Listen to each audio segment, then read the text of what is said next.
আমরা যদি এরকম গ্রুপিং টেবিলের মধ্যে সিরিয়াল দিতে চাই তাহলে প্রতিটা গ্রুপে গিয়ে 1 2 3 এরকম ম্যানুয়ালি টাইপ করে সিরিয়াল দিতে হয় এবং এতে অনেক সময়ের প্রয়োজন হয়।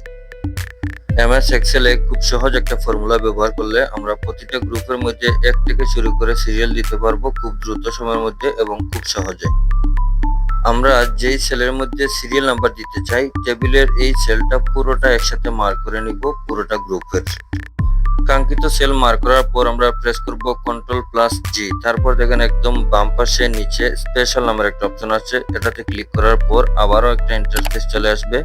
এটাতে দেখেন এখানে ব্ল্যাঙ্ক নামের একটা অপশন আছে, আমরা এই ব্ল্যাঙ্ক নামের অপশনটাতে মার্ক করে নিচে দেখতে পাচ্ছেন ওকে অপশন আছে, এই ওকেতে আমরা ক্লিক করব।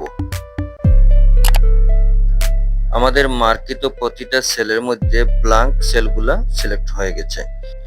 এক্সেল ফর্মুলা শুরু করার জন্য প্রথম সেলের মধ্যে ইকুয়াল টাইপ করব, তারপর এন ফর্মুলাকে কল করে এখানে ব্র্যাকেট ওপেন করব। ব্র্যাকেট ওপেন করার পর যে সেলে ফর্মুলা ক্রিয়েট করব তার ঠিক উপরের সেলটাকে কল করে আবার ব্র্যাকেট বন্ধ করে দিব। ব্র্যাকেট ক্লোজ দিব। ব্র্যাকেট ক্লোজ দেওয়ার পর এখানে একটা প্লাস সাইন দিব। প্লাস দেওয়ার পর 1 টাইপ করব। আমাদের ফর্মুলাটি শেষ। এখন আমাদেরকে প্রেস করতে হবে Ctrl+Enter। এখন দেখেন ম্যাজিকের মতো প্রতিটা গ্রুপের মধ্যে 1 থেকে শুরু করে সিরিয়ালগুলো অটোমেটিকলি হয়ে গেছে, যেখানে যতটা সিরিয়ালের দরকার ততটাই। সবাই ভালো থাকবেন, আল্লাহ হাফিজ।